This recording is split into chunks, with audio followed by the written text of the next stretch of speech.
Assalamualaikum warahmatullahi wabarakatuh. Innal hamdalillah nahmaduhu wa nasta'inuhu wa nastaghfiruh wa na'udzu billahi min shururi anfusina wa min sayyiati a'malina. May yahdihillahu fala mudilla lahu wa may yudlil fala hadiya lahu, amma ba'd. Allahumma faqihna fid din wa 'allimna ta'wil.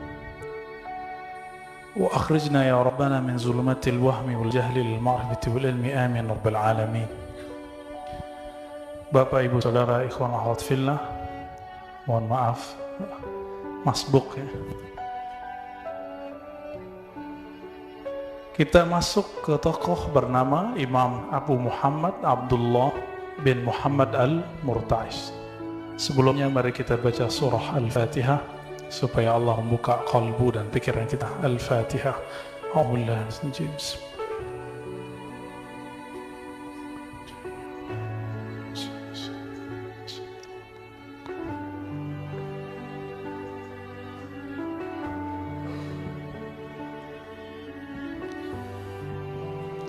Imam Abu Muhammad Al-Murta'ish ini imam yang pernah berguru kepada beberapa syekh yang semasa dengan Imam Junaid Al-Baghdadi, Sayyidut Ta'ifah. Di antara gurunya namanya Abu Hafs Al-Haddad. Ada juga Abu Uthman Al-Haddad.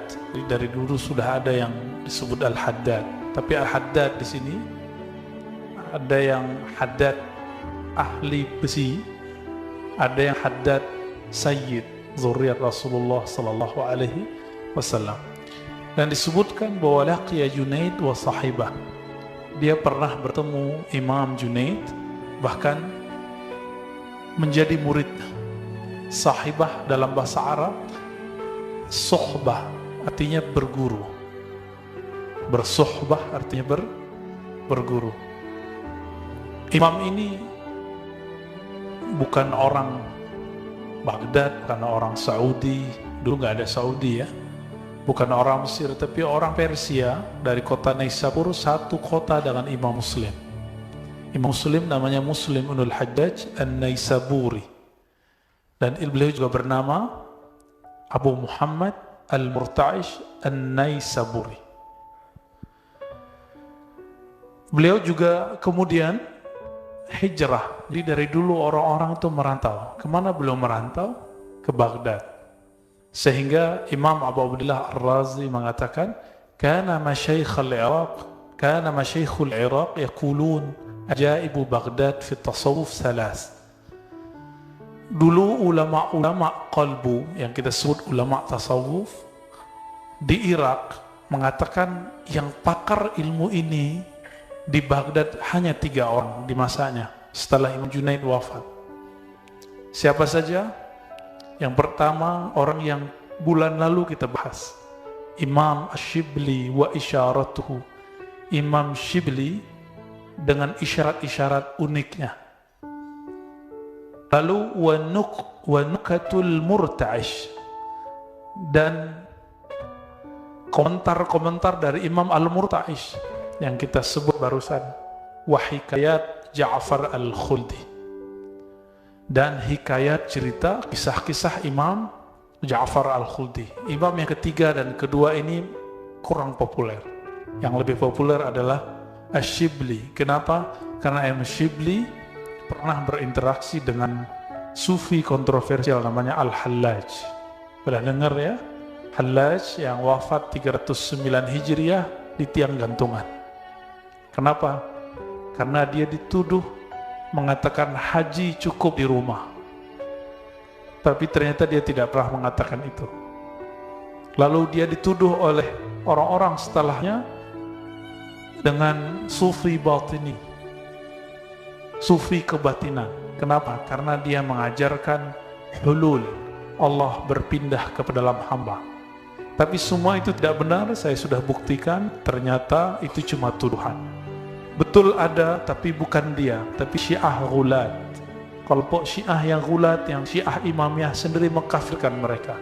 Apalagi kaum Sunni. Ya, kita Ahlus Sunnah wal Jamaah tiada ada urusan hamba di Tuhan. Tuhan jadi hamba itu taklim apaan ya?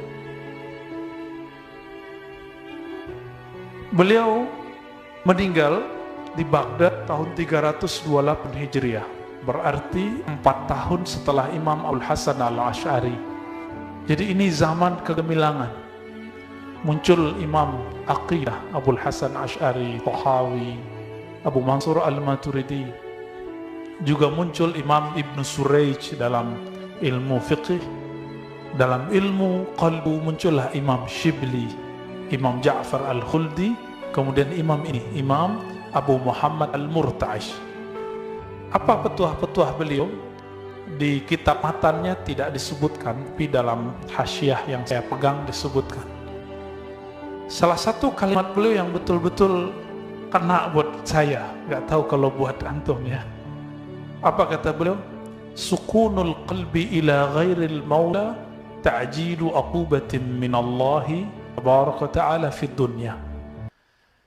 Ciri-ciri siksaan itu telah Allah takdimkan. Apa arti takdim? Kalau kita bilang jemaah takdim artinya apa?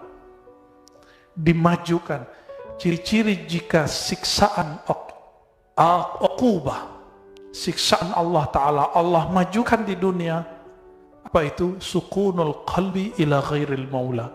Ketika qalbu ini bergantung, berkiblat bukan kepada Allah Ta'ala. Kalau seorang ustadz itu problemnya dua aja, kemiskinan sama popularitas. Kalau awam problemnya kejahilan dan hubbud dunya, cinta dunia. Kalau anak-anak hatinya gantung ke mainan, maka mainannya pecah, teriaknya bukan main. Tapi tambah umur mainan berganti. Seumur kita ini, seumur bapak ini mainannya apa? Rumah, mobil, handphone, smartphone, apalagi semuanya. Bahkan tidak jarang kita yang mempermainkan kalbu kita sendiri. Ini kita, saya dan kita semua. Maka rasakan ketidaknyamanan jika kalbu ini bergantung bukan kepada Allah. Coba rasakan, sholat kalau kalbunya nggak berkiblat kepada Allah, tersiksanya kaki ini bukan main. Imam kok panjang sekali, benar nggak? Itu siksaan yang Allah majukan. Semoga siksaan itu menggugurkan dosa-dosa kita. Tuh, terhibur lagi. Padahal ini bukan untuk menghibur nih Pak. Ini kalimat. Ternyata kita semua kena. Alimkah dia kena? Muta'alim, orang yang belajarkah dia kena? Jahil dia kena? Yang tahu dia kena? Kena semua. Apalagi orang yang belajar kitab ini seperti kami, itu dosanya lebih gede. Oleh karena itu, ketika seorang ustadz, seorang dai, seorang ulama bukan berkiblat kepada Allah, apa yang terjadi? Muncullah satu sifat. Itu sifat warisannya bukan warisan Nabi SAW, tapi warisan iblis. Apa sifat pertama yang muncul? Dan itu menjadi penyakit. Namanya al-kibr, sombong. Sombong itu sederhana. Saya merasa lebih baik dari orang. Saya merasa tidak perlu menerima advice dari orang. Maka yang hadir hari ini, malam ini, insya Allah pertanda yang nomor 2-nya sudah hilang. Menolak advice dari orang, insya Allah itu sudah hilang. Tapi yang nomor pertama, ghamtun nas, merendahkan orang mungkin belum hilang. Hati-hati. Seorang yang bermanhaj dengan satu aliran, meremehkan aliran lain. Yang bertorekot sufi dengan suatu torekot, merendahkan torekot yang lain. Yang bermazhab fikih dengan satu aliran fikih, merendahkan fikih yang lain. Itu ghamtun nas. Kenapa itu tidak hilang cukup dengan takbir Allahu Akbar? Bukankah Allahu Akbar itu tidak ada lagi manhaj, tiada lagi mazhab, tiada lagi sunnah, tiada lagi bid'ah, tiada lagi saya, tiada lagi kita, yang ada hanya Dia, Allahu Akbar. Betul, secara fisik kita ada, tapi adanya kita diadakan oleh Dia. Maka wujud ini berutang kepada wujudnya. Bapak saudara makan Allah. Nah, siapa saja yang kalbunya tidak tawajuh kepada Allah. Tawajuh artinya menghadap. Inni wajjahtu wajhiya lillah. Aku hadapkan wajahku kepada Allah. Fatir samawati wal ardh, pencipta langit dan bumi. Tidak usah jauh-jauh, langit itu roh kita. Bumi itu tubuh kita, karena tubuh ini dari bumi. Tiada bumi, tiada tubuh ini. Maka kalau diartikan, aku hadapkan jiwaku, badanku, pikiranku kepada pencipta ini semua. Jadi nggak usah jauh-jauh mikirin bintang, mikirin planet, kegedean Pak. Tak kuat kita. Bumi pun kita belum bisa memikirkan semua. Pikirkan saja bagaimana ajaibnya tubuh ini. Oleh karena itu dalam akidah Ahlussunnah, Imam Abdul Qahir Al-Baghdadi mengatakan, nggak usah jauh-jauh melihat alam. Alam semesta itu ada dalam diri kita. Apa kata beliau dalam kitab Usuluddin? Al-insan alamun saghir. Manusia itu adalah miniatur alam semesta. Semua sistem alam adalah tubuh manusia. Ada di tubuh ini. Maka sebenarnya inti dari dunia ini manusia itu. Maka Nabi SAW mengatakan, jika tiada lagi yang mengatakan Allah, Allah, itu taqumus sa'ah, maka akan berdiri, terjadi hari kiamat. La taqumus sa'ah hatta la yuqal fil ardi Allahu Allah. Tidak terjadi kiamat sampai tidak ada lagi yang baca Allah, Allah. Makanya jangan salahkan, tolong jangan salahkan jika ada beberapa ahli zikir, zikirnya Allah, Allah. Dia telah membantu kita. Dia telah membantu kita untuk menangguhkan kiamat. Maka Bapak Saudara makan Allah, betul di dalam ilmu fikih ada ikhtilaf, itu perdebatan fikih. Dalam ilmu zikir tidak ada ikhtilaf mengenai ini. Seperti ikhtilafnya ahli fikih mengenai sholat raghaib bulan Rajab. Biasanya dilakukan di malam Jumat pertama. Ahli fikih debat panjang, tapi ahli tasawuf nggak debat. Syekh Abdul Qadir Jalani salat raghaib. Imam Abu Hamid Al-Ghazali salat. Imam Abu Talib Al-Maki salat. Imam Ibnu Salah Al-Hadis membela itu semua, tapi muridnya dan murid dari muridnya seperti Imam Nawawi itu menolak. Biasa ahli fikih. Karena menurut ahli hadis, salat raghaib itu salat bid'ah, hadisnya palsu. Tapi menurut ahli zikir, kami terima ini bersanad dari guru kami, walaupun menurut ahli hadis itu dhaif. Jadi nanti kalau ada orang salat raghaib malam Jumat, pahami perdebatan itu, sehingga kita nggak maksain orang, ya. Karena dulu di zaman Imam Ibnu Taimiyah tengkar sama orang masjid. Kenapa? Karena dia membubarkan orang lagi sholat raghaib. Saya juga tidak menganggap sholat raghaib itu hadis sahih, dan saya tidak melakukannya. Karena ngaji hadis saya lebih lama daripada ngaji tasawufnya. Namun saya tidak akan membid'ahkan itu. Kenapa? Ini ikhtilaful fiqh. Ini ikhtilaf dalam fikih. Baik.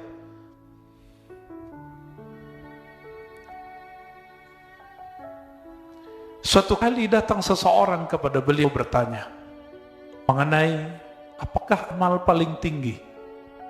Ya rajulun al-Murta'ish. Datang seseorang kepada Imam Murta'ish An-Naisaburi. Apa kata beliau? Kata orang ini, ayyul a'mal afdal? Wahai tuan guru Al-Murta'ish, apakah amal paling mulia? Kira-kira kalau kita jawabnya apa? Pasti macam-macam nih, ya, pasti macam-macam. Dan orang menjawab kadang-kadang sesuai makomnya, kadang-kadang sesuai makom yang nanya. Lalu beliau menjawab, ini makomnya beliau. Amal yang paling tinggi yang ia lakukan adalah ru'yatu fadlillah, melihat semua kurnia di dunia ini, anugerah di dunia ini bersumber dari Allah Ta'ala. Gak usah jauh-jauh, satu helai rambut pun kita tidak sanggup menumbuhkannya. Siapa yang menumbuhkan? Allah. Coba lihat, manusia telah mampu buat pesawat, buat roket, bisa tembus, bahkan katanya sampai ke bulan. Wallahu alam benar apa tidak, ya. Tapi tidak satu pun mampu menumbuhkan satu rambut dalam tubuh. Ada yang bisa? Tidak satu pun ilmu yang sanggup menumbuhkan kuku. Gigi kalau sudah patah kedua kalinya, bisa nggak? Ada nggak alat untuk menumbuhkannya lagi? Wallahu alam, belum ketemu. Benar nggak? Saya ini, bapak semua ini, ketika umur telah lewat 40 tahun, 50 tahun, sanggup nggak menahan keriput? Nggak sanggup. Artinya apa? Kita semua tidak sanggup menahan tuanya tubuh ini. Jadi tubuh ini tua. Tapi ingat, roh kita tidak pernah tua. Roh saya dan roh Albani, Pak Bambang ini sama. Seumuran, Pak. Tapi tunggu dulu. Siapa yang kuat latihan kolbunya? Pak Mirwan juga. Siapa yang kuat latihan kolbunya, maka dia lebih tua dari yang lainnya. Itulah yang disebut Syekh Mursyid. Syekh Mursyid. Jadi Syekh Mursyid itu bukan yang dapat ijazah sehelai dua helai. Itu nggak ada nilainya. Syekh Mursyid itu siapa yang kolbunya lebih lama terdidik, lebih dewasa dari yang lainnya. Itulah kolbu Rasulullah SAW. Inilah yang dimaksud al-ulama warasatul anbiya. Ulama itu pewaris kedewasaan kolbu Nabi. Karena Nabi tidak bisa baca kitab. Ini kitab ini, bukan ini ilmu Nabi. Kalau tidak adalah nur qalbu Rasulullah mengalir kepada ulama, maka buku ini tidak ada. Ya, coba baca buku ini sendiri, rasanya beda. Nggak ada efek-efek seperti ini, nggak ada getar-getar seperti ngaji kita, nggak ada. Ya. Beliau ditanya mengenai apa itu pokok tauhid. Nah, ini kita dengar ulama qalbu berbicara tauhid. Apa kata beliau? Usulut tauhid salasa. Pokok dari tauhid itu 3. Apa arti tauhid? Dari kata wahada yuwahhidu tauhidan. Apa arti wahada yuwahhidu? Usaha mengesahkan Allah Ta'ala. Usaha untuk membuang selain Allah dari kalbu. Itu disebut tauhid. Orang yang sampai di makom itu disebut makomnya makom tajrid. Tajrid kalbu, membuang selain Allah dari kalbu. Nah, ketika kita bekerja, lagi sholat, itu rasa kalbunya nyambung kepada Allah sudah sama belum? Kalau belum disebut tajrid. Berarti masih ahwal, masih musim-musiman, masih berubah-ubah. Belum bermakom. Makom itu apapun kejadiannya dia berubah. Coba lihat, kita sudah bermakom tahajud belum? Jika sudah bermakom tahajud, lagi sakit, lagi sehat, lagi safar, lagi traveling, lagi tidak traveling, nginap di rumah, tahajudnya tetap dilakukan. Kalau sudah jadi makom, dia tidak akan hilang. Naik pesawat, naik kereta, naik mobil, semuanya sama. Nah, coba lihat dulu diri kita. Kalau enggak baru disebut ahwal. Ahwal itu mut-mutan. Kadang iya, kadang tidak. Kadang iya, kadang tidak. Apa kata beliau? Usulut tauhid ada 3. Ini beda dengan 3 usulus salasahnya Syekh Ibnu Taimiyah. Ya, rububiyah, uluhiyah, asma wa sifat. Ini beda ya. Apa kata beliau? Kalimatnya mirip-mirip. Ma'rifatullah ta'ala birrububiyah. Pokok tauhid pertama adalah ma'rifat. Ma'rifat apa? Apa arti ma'rifat? Knowledge, pengetahuan. Mengetahui dengan mantap bahwa Allah Ta'ala itu punya sifat rububiyah. Inilah perbedaan antara aqidah al-sunnah asy'ariyah dan aqidah al-sunnah selain asy'ariyah. Begitu juga sufi. Bagi sufi, asy'ari, maturidi, tahawi, tauhid rububiyah itu adalah satu paket dengan tauhid uluhiyah. Apa arti rububiyah? Keyakinan bahwa Allah pencipta. Tapi datang setelah 7 abad, datang Syekh Ibnu Taimiyah, lalu dia membedakan uluhiyah beda dengan rububiyah. Orang Arab musyrik sampai kepada makom rububiyah, tapi tidak sampai ke uluhiyah. Ini kata siapa? Ibnu Taimiyah. Akhirnya Ibnu Taimiyah mengatakan musyrik pun bertauhid, tapi baru tauhid rububiyah. Apakah ini benar? Ini telah dibantah oleh Imam Subki, Imam Jahbal, dan imam-imam yang lain.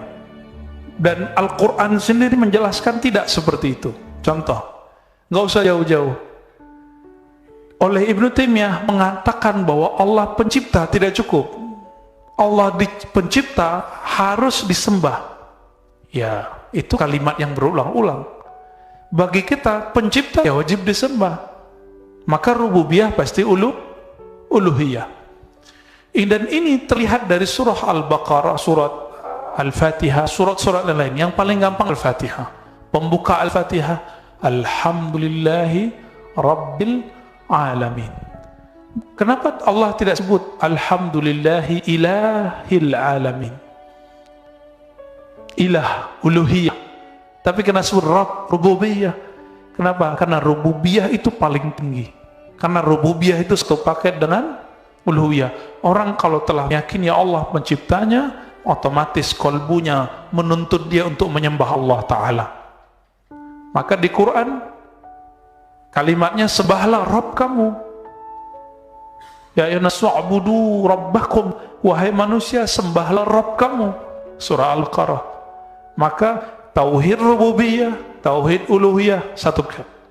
Jadi jangan terjebak lagi dengan pembagian itu. Jadi ma'rifatullah birrububiyah, mengenal Allah bahwa ia pencipta. Penciptaan tadi saya sudah sebut, tidak hanya ngurusin alam yang gede ini, tapi juga ngurusin tubuh kita. Bapak saudara makan Allah, sadarkah kita bahwa jantung ini, nafas ini, darah ini semuanya mengalir, bukan mengalir sendiri.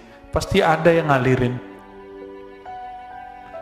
Itu kalau ada kali, ada waduk, ada apalagi itu waduk dan segala macam itu, kalau tidak diatur, airnya bisa bikin banjir Jakarta semua. Sekarang lagi banjir ya. Kita doakan semoga yang kena banjir segera Allah alirkan banjirnya, Allah angkat banjirnya, Allah berikan mereka ketabahan. Amin rabbal alamin. Kita yang nggak kena bantu mereka. Ya. Itu rububiyah. Bayangkan jika jalan itu tidak diatur, macetnya bukan main.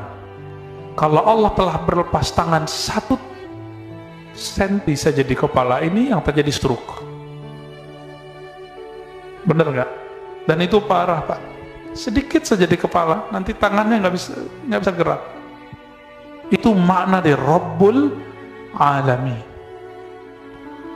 Maka ikut olahraganya Pak Mirwan ya. Wal iqrar lahu bil wahdaniyah. Yang kedua, setelah kita mengenal Allah pencipta, bahwa tubuh ini nggak mungkin kita yang atur, ternyata Allah yang atur. Tadi kita sudah sebut, tua pun kita nggak bisa tahan. Tanda kalau tubuh ini bukan kita yang punya. Tubuh ini bagian dari alam, maka Rabbul Alamin arti lainnya pemilik alam. Tubuh ini bukan milik kita, tapi milik Rabbul Alamin, Allah Ta'ala. Jadi jangan pernah kemudian nganggap saya yang berkuasa ke tubuh ini, tidak. Yang kedua apa kata beliau? Tauhid itu adalah ikrar bil wahdaniyah, mengikrar. Udah bahasa Indonesia ya? Mengucapkan penetapan, pengakuan bahwa dia Maha Esa. Inilah inti dari surah Qul Huwallahu Ahad. Qul Huwallahu Ahad. Katakanlah hai Muhammad, dia itu Esa. Saya sudah pernah syarah dan tafsirkan ini. Qul, katakan hai Muhammad sallallahu alaihi wasallam. Dalam bahasa Arab biasanya nama yang zahir, nama yang populer itu ditaruh di depan Allah. Tapi sekarang nama ganti, kata ganti ditaruh di depan Huwa. Huwallahu Ahad. Seharusnya gimana? Allah Huwa Ahad bisa, atau Allah Ahad cukup. Seperti saya bilang, Pak Bambang orang soleh, bukan, dia Bambang. Nah itu bahasa Melayu lama itu, karena menerjemahkan bahasa Arab. Tapi Bambang gitu, namanya dulu, baru disebut, setelah titik baru kita sebut dia. Coba lihat, di ayat kedua Allah sebut Allahus, Allah itu mewakili si Huwa. Oleh karena itu, huwa min asma'illahil husna. Huwa salah satu asma'ul husna. Dan ini telah diisbat dan diittifaqkan oleh ulama-ulama ahlus sunnah. Imam Abdul Qahir, Imam Syahrastani, Imam Ghazali, Imam Fakhruddin Ar-Razi, semua imam-imam ahlus sunnah mengatakan itu asma Allah. Katakanlah dia itu Allah. Apa arti huwa selain dia? Saya kalau sebut kamu, Anda, orangnya di depan terlihat oleh mata fisik. Tapi kalau sebut dia, maka dia tidak bisa dicapai oleh mata fisik. Ini makna la tudrikuhul absar. Jadi huwa itu yang tertulis di Quran, dialah yang tidak dapat dicapai oleh mata fisik. Itu maknanya. Maka menyebut Allah, huwa Allah, artinya apapun yang tergambar dalam pikiranku itu bukanlah Allah. Karena nanti kalau buka YouTube, beberapa ahli zikirnya Allah, Allah, itu bukan berarti dia lagi ngusir nyamuk itu Pak, atau ngusir anjing, bukan ya. Hus bukan itu. Kenapa karena kata itu huwa, jika dia diwakafkan dia menjadi jadi itu boleh ya, tidak bid'ah. Nah ini kita sering-sering ulang, karena kebanyakan orang hari ini kalau dia nggak tahu, dia anggap tidak tahunya tidak ada.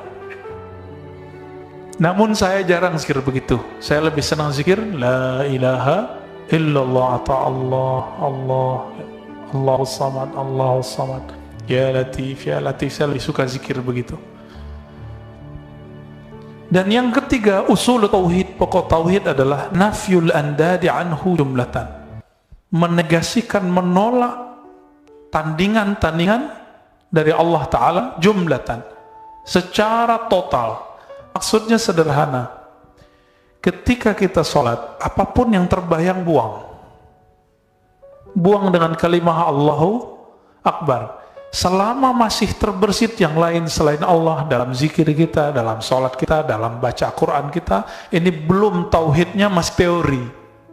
Jadi beliau sedang berbicara tauhid praktis, bukan tauhid teori ya.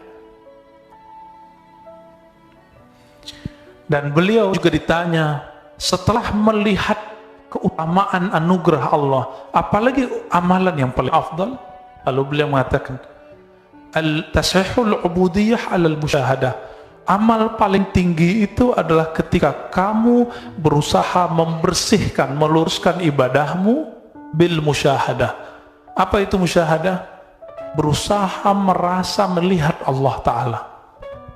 Allah bisa dilihat? Tidak bisa dilihat dengan mata ini. Maka dia bisa dirasakan dengan basirah. Oleh karena itu perdebatan antara Sayyidatina Aisyah dan Sayyidina Ibnu Abbas itu selesai. Kata Ibnu Abbas, ra'a rabbahu, Nabi kita melihat Rabbnya. Kata Sayyidatuna Aisyah, enggak, dia enggak melihat. Maksud Ibnu Abbas biqalbi, Nabi melihat Allah dengan kalbunya. Sedangkan maksud Aisyah, tidak mungkin melihat Allah dengan basarnya, dengan matanya. Dan ini yang diwariskan oleh Nabi, Bapak Saudara makan Allah. Jadi inilah maksud sallu kama ra'aitumuni usolli. Salatlah kamu seakan-akan kamu melihat, salatlah kamu seperti kamu melihat aku salat. Bagaimana aku salat? Anta'budallaha ka'annaka tarah. Engkau beribadah seakan-akan memandangnya. Kalau memandangnya, kita ngobrol dengannya, kita berbicara dengannya. Rasa ini diwariskan ke ulama yang ahli qalbu, dari ulama ahli qalbu yang bernama sahabat itu diwariskan ke tabi'in terus, maka wajib bersanad. Karena khusyuk pun bersanad. Nggak mungkin khusyuk itu didapat habis baca Sahih Bukhari. Baca 1000 kali Sahih Bukhari nggak dapat khusyuk, saya jamin. Baca Quran 1000 kali, kalau nggak berguru, aneh ini orang hari ini. Gak usah berguru, start langsung ke Quran dan Sunnah. Dia lupa, dia baca alif bata aja pakai guru. Bener gak? Masa ingin memahami makna alif bata gak pakai guru? Itu cerdas atau kurang cerdas? Itu kurang cerdas itu. Tapi yang kurang cerdas itu hari ini yang dianggap bermanhaj salaf. Gak usah ikut ulama, gak usah ikut ustadz. Itu hari ini. Ini yang kita kritik sebelumnya. Mungkin Bapak mohon maaf, ada yang sangat fans kepada Dr. Zakir Naik. Bukan dokter ya, Dr. Zakir Naik. Betul, kita salut, dia telah mengalahkan banyak orang yang ragu-ragu masalah kristologi. Tapi dia bukan mufti, ingat, dia bukan ahli fatwa. Dan dia pernah mengkafirkan banyak ulama dengan kata-kata bahwa tawassul itu syirik. Jadi kalau dia berprestasi mengislamkan ribuan orang awam, tapi dia juga punya prestasi apa? Telah mengkafirkan ulama yang bertawassul. Bahaya nggak tuh? Bahaya sekali. Maka jangan berlebihan menilai orang. Cukup katakan Dr. Zakir Naik punya jasa dalam kristologi. Jangan lebih dari itu. Masa kita bisa mengatakan ulama sedangkan dia tidak punya basic sekolah agama dari kecil? Ini gak adilnya orang hari ini. Afala ta'qilun. Maka Allah berkali-kali mengatakan, apa kamu tidak gunakan akal sehatmu? Ya. Yang kedua kata beliau, amal yang sangat mulia adalah mulazamatul khidmah ala sunnah. Mulazamah, apa arti mulazamah? Selalu melazimkan, menkonsistenkan, mendawamkan, continue. Khidmah, melayani di umat Islam, melayani makhluk Allah Ta'ala ala sunnah, berdasarkan sunnah. Ini kita lihat banyak di orang pesantren. Ikhwah, sahabat kita jemaah tabligh. Tapi sayangnya, saya pernah dapat ketemu jemaah tabligh, kita habis ceramah, kita diceramahin. Setahu saya, ahbab tabligh itu punya adab. Kalau ustadz, guru, tuan guru, kiai, syekh, itu tidak boleh diceramahi di taskil. Tapi saya kemudian merujuk diri. Mungkin saya belum dianggap tuan guru, karena memang saya belum tuan guru. Ya sudah, akhirnya saya ngobrol dia, tapi pakai bahasa Arab saya ngobrol dia.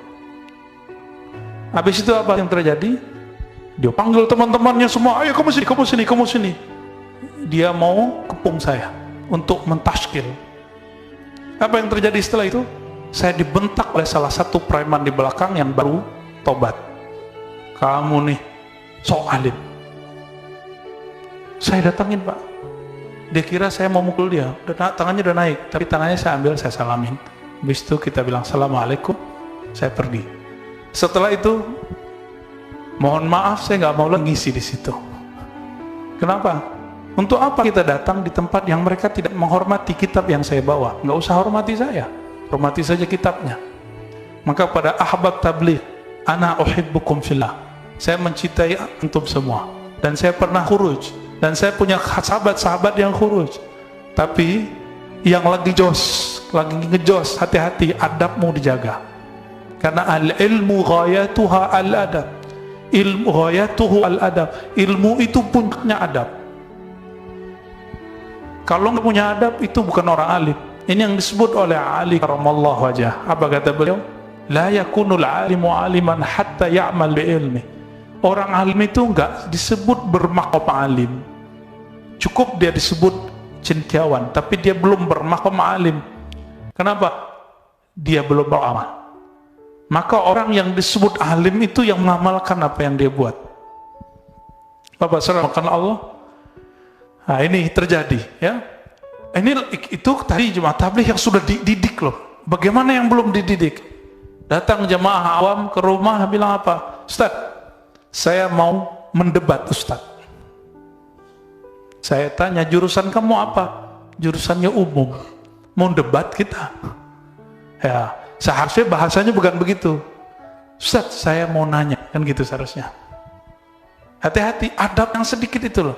Tapi karena Allah Ta'ala mengatakan wa'arid anil jahilin, berpalinglah dari orang jahil. Jadi kita nggak anggap itu, kita maafkan itu. Nanti kalau dia sudah ngerti, dia malu sendiri. Ya. Taib. Suatu kali Imam Al-Murta'ish ditanya mengenai keramat wali. Kita percaya keramat wali karena itu ada di Quran. Asif bin Barkhiyah, salah satu asli keluarga dari Nabi Sulaiman alaihissalam, itu mungkin anak tantenya, kira-kira begitu, berarti sepupunya. Namanya Asif bin Barkhiyah. Itu bukan nabi, bukan rasul, tapi mampu memindahkan istana Bilqis dalam sekejap. Apa amalannya? Amalannya adalah Ismul A'zam, ya, nama Allah yang agung. Itu jadi wirid nafasnya, sehingga apapun yang dia pegang berkat, apa yang dikehendaki Allah tunaikan. Maka kita percaya kejadian-kejadian luar biasa itu. Tapi Imam Al-Murta'ish ditanya, kalau ada orang bisa jalan di atas air, melayang di udara, ditusuk, dibacok, nggak mati-mati, itu keren gak sih? Gitu. Itu pertanyaan orang ini. Tajam kan nih? Ya, ini debus-debus kena semua nih ya. Faqala indi man makkanahu min mukhalafati hawah fahuwa a'zamu min al-mashyi 'ala al-ma'.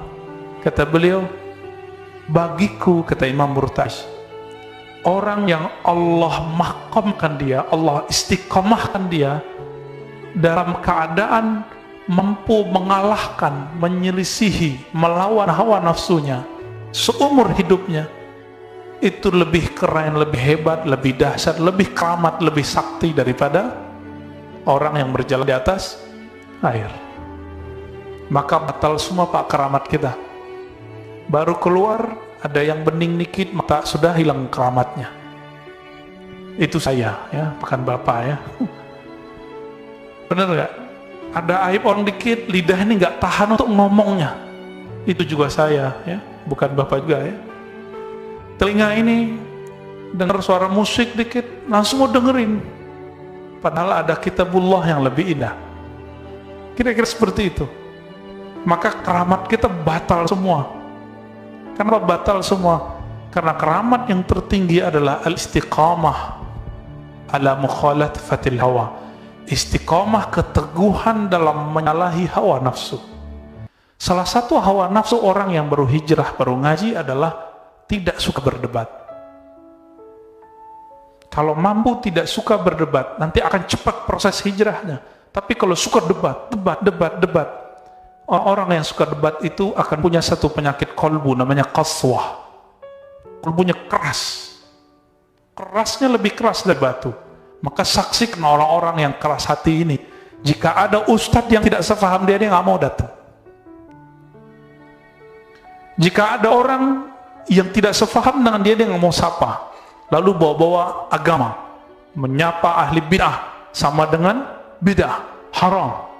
Orang ini harus tahzir, bawa agama untuk kepentingan egonya. Apa bedanya dengan iblis? Iblis itu sadar bentar di masa Nabi Musa.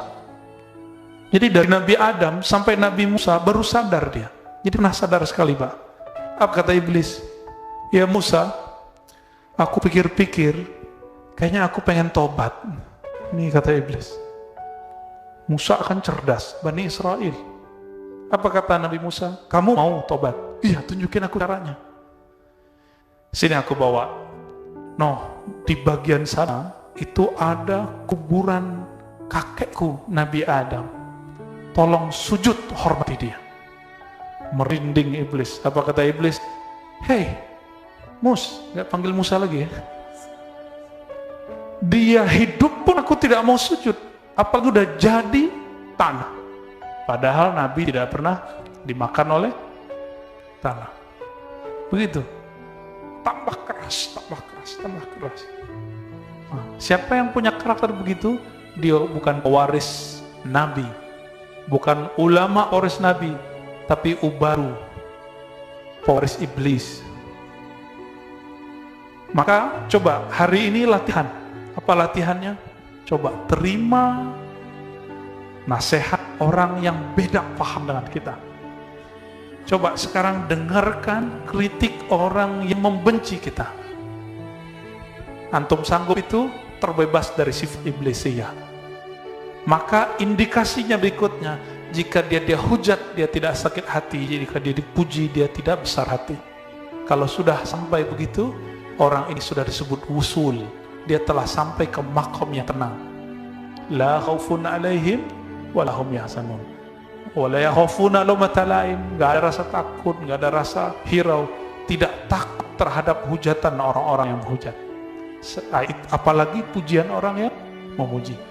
Maka Bapak saudara makan Allah, jangan cari keramat itu. Keramat itu enggak penting. Keramat hakiki adalah istiqomah ala mukhalafatil hawa. Istiqomah untuk melawan hawa nafsu. Hari ini kita bisa ngomong begini, besok kita uji. Ya.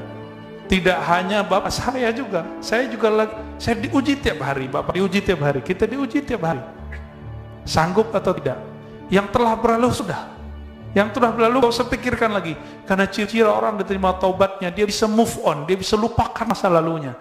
Katakan, ya Rabb, yang masa laluku, Engkau maha azim. Jika Engkau azim, pasti dosaku jadi kecil di matamu. Tapi masa depan, ini PR kita. Semoga kajian malam ini meningkatkan qalbu kita kepada makom karamah al-haqiqiyah, karamah tertinggi, karamah mukhalafatil hawa, menyalahi, berjuang melawan hawa nafsu. Saya tutup dengan sebuah hadis Nabi riwayat Imam Bukhari, al-mujahidu man jahada hawa. Mujahid tertinggi, mujahid terkuat adalah man jahada hawa. Man jahada hawa artinya yang berjuang melawan hawa nafsunya, bukan sekali, bukan dua kali, tapi berkali-kali, terjatuh bangkit lagi sampai mati. Itulah akhir dari perjuangan jihad kita. Wassallallahu ala nabi Muhammad, subhanakallahumma wa bihamdika, asyhadu an la ilaha illa anta, astaghfiruka wa atubu ilaik. Wassallallahu ala nabi Muhammad, walhamdulillah. Assalamualaikum warahmatullahi wabarakatuh.